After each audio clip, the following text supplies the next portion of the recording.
Hi friends, हे बघा आज आमची शांभवी ना मस्त सँडविच बनवते।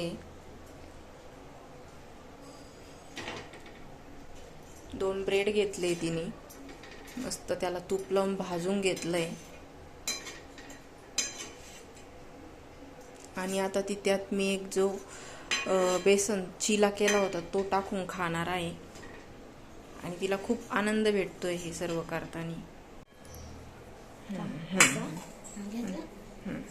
हॅलो फ्रेंड्स, तर मी आहे शांभवी।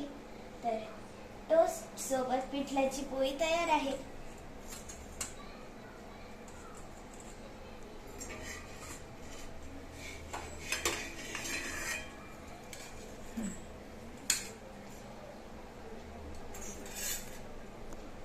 सुट्टीच्या दिवशी आपण लहान मुलांसोबत उभे राहून त्यांना अशा छोट्या छोट्या ॲक्टिव्हिटीज करून दिल्या पाहिजेत।